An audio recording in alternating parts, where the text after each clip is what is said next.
Viernes de la tercera semana de Cuaresma.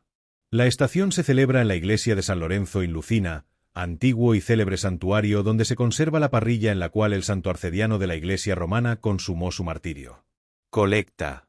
Suplicámoste, Señor, prosigas nuestros ayunos con tu benigno favor, para que, así como nos abstenemos de alimentos en el cuerpo, así ayunemos también de vicios en el alma.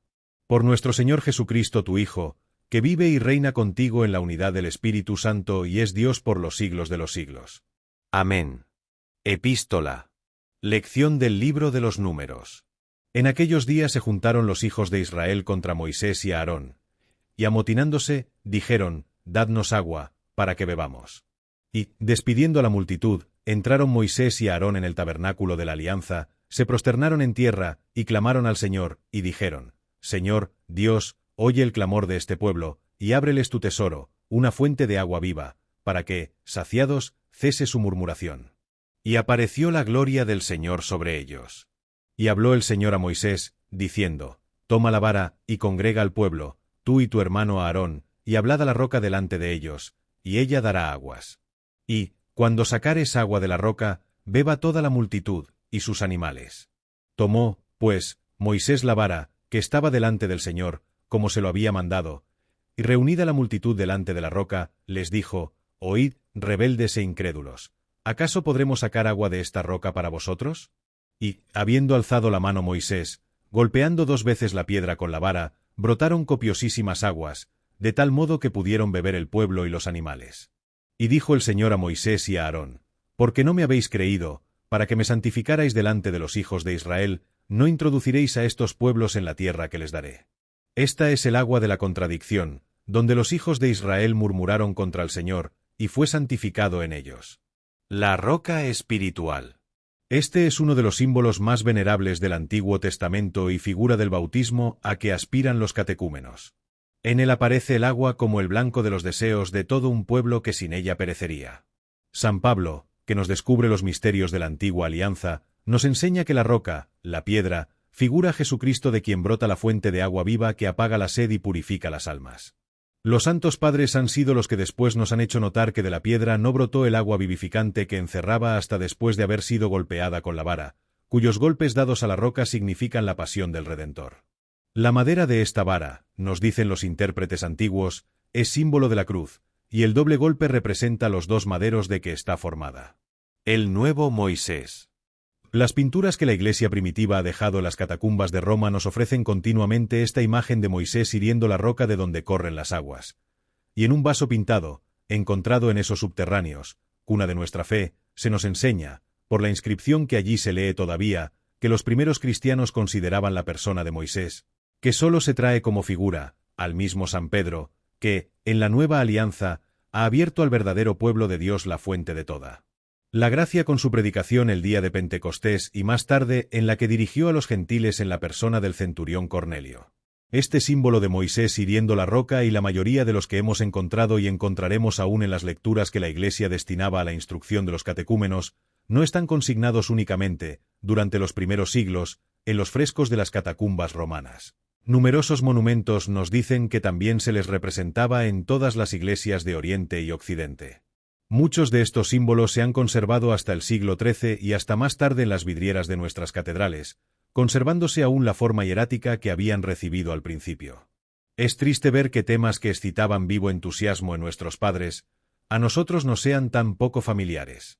Salgamos de esta indiferencia que no tiene nada de cristiana y volvamos, por la meditación de la Sagrada Liturgia, a estas tradiciones de las que nuestros antepasados formaron su fe enérgica y su admirable entrega a Dios y a la posteridad. Evangelio. Continuación del Santo Evangelio según ese Juan. En aquel tiempo fue Jesús a una ciudad de Samaria, que se llama Siquén, junto al campo que dio Jacob a su hijo José. Y estaba allí la fuente de Jacob. Jesús, pues, fatigado del camino, se sentó sobre la fuente. Era casi la hora sexta. Vino una mujer de Samaria a sacar agua. Díjole Jesús, «Dame de beber». Sus discípulos habían ido a la ciudad a comprar víveres. Díjole, pues, aquella mujer samaritana, ¿cómo tú, siendo judío, me pides de beber a mí, que soy una mujer samaritana? Porque los judíos no tratan con los samaritanos. Respondió Jesús, y le dijo, si conocieras el don de Dios, y quién es el que te dice, dame de beber, quizás le pidieras tú a él, y él te diera agua viva. Díjole la mujer, Señor, no tienes con qué sacarla, y el pozo es hondo. ¿Dónde tienes, pues, el agua viva? ¿Acaso eres tú mayor que nuestro padre Jacob, que nos dio este pozo, y él mismo bebió de él, y sus hijos, y sus ganados? Respondió Jesús, y le dijo, todo el que bebe de esta agua, sentirá sed otra vez. Mas el que bebiere del agua que yo le daré, no sentirá sed eternamente, sino que el agua que yo le daré se hará en él una fuente de agua que saltará hasta la vida eterna. Díjole la mujer, Señor, dame de esa agua, para que no tenga sed, ni vuelva más a sacar de aquí. Díjole Jesús, vete, llama a tu marido, y vuelve aquí. Respondió la mujer, y dijo, no tengo marido. Díjole Jesús, bien has dicho que no tienes marido, pues has tenido 5, y el que tienes ahora no es tuyo. Has dicho la verdad. Díjole la mujer, Señor, veo que eres profeta. Nuestros padres adoraron a Dios en este monte, y vosotros decís que es en Jerusalén donde hay que adorarle. Díjole Jesús, mujer, créeme, ya viene la hora, cuando no adoraréis al Padre ni en este monte, ni en Jerusalén. Vosotros adoráis lo que no sabéis, nosotros adoramos lo que sabemos, porque la salud viene de los judíos. Pero ya ha llegado la hora, y es esta, cuando los verdaderos adoradores adorarán al Padre en espíritu y en verdad. Porque el Padre desea adoradores de esta clase, para que le adoren. Dios es espíritu, y los que le adoran deben adorarle en espíritu y en verdad. Díjole la mujer, sé que el Mesías, que se llama Cristo, está para venir, y cuando él venga nos anunciará todas las cosas. Díjole Jesús, yo soy, que hablo contigo. Y en aquel momento llegaron sus discípulos, y se admiraron de que hablara con una mujer. Sin embargo, nadie le dijo, ¿qué buscas, o qué hablas con ella? Dejó, pues, su cántaro la mujer, y se fue a la ciudad, y dijo a aquellos hombres, venid, y ved al hombre que me ha dicho cuanto he hecho, ¿será él el Cristo? Salieron, pues, de la ciudad, y fueron a él. Entretanto, le rogaban los discípulos, diciendo, Rabí, come. Pero él les dijo, yo tengo para comer un manjar que vosotros no conocéis. Se decían, pues, los discípulos entre sí, ¿acaso le ha traído alguien de comer? Díjoles Jesús, mi comida es hacer la voluntad del que me ha enviado, y cumplir su obra. ¿No decís vosotros que todavía faltan 4 meses para la siega? Pues yo os digo, alzad los ojos, y ved los campos, ya están blancos para la siega. Y el que siega recibe jornal, y recoge el fruto para la vida eterna, para que se alegren el que siembra y el que siega. Aquí es verdad aquel dicho, uno es el que siembra, y otro el que siega. Porque yo os he enviado a segar lo que vosotros no trabajasteis. Otros lo trabajaron, y vosotros habéis entrado en sus labores. Y muchos de los samaritanos de aquella ciudad creyeron en él, por lo que les había contado la mujer al decirles, me ha dicho cuánto he hecho. Viniendo, pues, los samaritanos a él, le rogaron que quedase allí. Y quedó allí 2 días. Y muchos otros creyeron en él por su misma palabra. Y decían a la mujer, ya no creemos por tu dicho, pues nosotros mismos hemos oído, y sabemos que este es ciertamente el Salvador del mundo. Jesús en el pozo de Jacob. El relato evangélico cuenta que el Hijo de Dios viene personalmente a continuar el misterio de Moisés, como lo demuestra la revelación que hizo a la samaritana, representante de la gentilidad, del misterio del agua que da la vida eterna. También hoy encontramos este tema plasmado en las pinturas murales de las catacumbas y los bajorrelieves de los sarcófagos cristianos de los siglos IV y V. Meditemos pues esta historia, donde todo nos habla de la misericordia del Redentor. Jesús se siente cansado del camino que acaba de recorrer.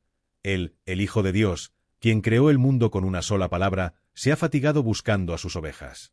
Consideradle obligado a sentarse para aliviar sus fatigados miembros, y lo hace junto al brocal de un pozo, próximo a una fuente. Encuentra a una mujer que solo conoce el agua material. Jesús quiere darle a conocer un agua mucho más preciosa. Comienza por comunicarle la fatiga que le abruma, la sed que le devora. Dame de beber, le dice. Pocos días después dirá en la cruz, tengo sed. Para llegar a comprender bien la gracia del Redentor hay que haberle conocido primero en sus enfermedades y sufrimientos. El agua viva. Poco después ya no es Jesús quien pide agua.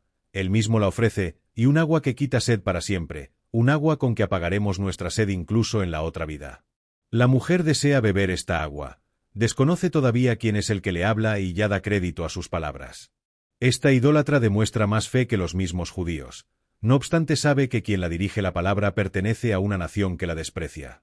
La acogida que hace al Salvador le merece nuevas gracias. Comienza por experimentarlo. Vete, le dice, llama a tu marido y vuelve aquí. Esta infeliz no tenía un marido legítimo. Jesús quiere que lo diga a ella misma. No anda con rodeos, y el haberle revelado su falta vergonzosa es motivo de que le reconozca por un profeta. Su humildad será recompensada y saciará su sed de las fuentes de agua viva. De igual modo se sometió el pueblo gentil a la predicación de los apóstoles que venían a revelar a estos hombres despreciados la gravedad del mal y la santidad de Dios, y lejos de rechazarlos les encontraban dóciles, dispuestos para todo. La fe de Jesucristo necesitaba mártires. Los hubo en masa en las primeras generaciones arrebatadas al paganismo y a todos sus desórdenes. Jesús, viendo esta sencillez en la samaritana, piensa compadecido que ha llegado el tiempo de revelársele. Notifica a esta pobre pecadora que ha llegado el momento en que los hombres adorarán a Dios en toda la tierra, que ha venido el Mesías y que él mismo es el Mesías. Así es de delicada la divina condescendencia del Salvador con un alma dócil, se le manifiesta totalmente. Entretanto llegan los apóstoles, pero tienen muy metido todavía el nacionalismo israelita para comprender la misericordia que ha tenido su maestro con esta samaritana. No obstante está muy próxima la hora en que ellos mismos dirán con San Pablo, no hay ya judío o griego, no hay siervo o libre, no hay varón o mujer, porque todos sois uno solo en Cristo Jesús. Apóstol y mártir. Entretanto la mujer de Samaria, impulsada por un fuego celestial, se convierte ella misma en apóstol. Deja su cántaro junto al brocal del pozo. A sus ojos el agua material no tiene ningún valor, una vez que el Salvador le ha dado a beber su agua viva. Vuelve a la ciudad y ahora es para predicar a Jesucristo, para llevar a sus pies, si pudiera, a todos los habitantes de Samaria. Humildemente, prueba la grandeza de su profeta con la revelación que le acaba de hacer de los desórdenes en que ha vivido hasta hoy.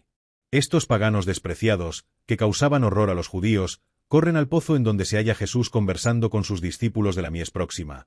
Honran en él al Mesías, al Salvador del mundo, y Jesús se complace en quedarse 2 días en esta ciudad, en que reinaba la idolatría mezclada con algunos restos de las observancias judaicas. La tradición cristiana ha conservado el nombre de esta mujer, que después de los Reyes Magos es una de las primicias del nuevo pueblo. Se llamaba Fotina y dio su sangre por aquel que se le había dado a conocer junto al brocal del pozo de Jacob. La Iglesia honra cada año su memoria en el martirologio romano el 20 de marzo. Oración. Humillad vuestras cabezas a Dios. Suplicámoste, oh Dios omnipotente, hagas que, los que confiamos en tu protección, venzamos, con tu ayuda, todas nuestras adversidades. Por nuestro Señor Jesucristo tu Hijo, que vive y reina contigo en la unidad del Espíritu Santo y es Dios por los siglos de los siglos. Amén.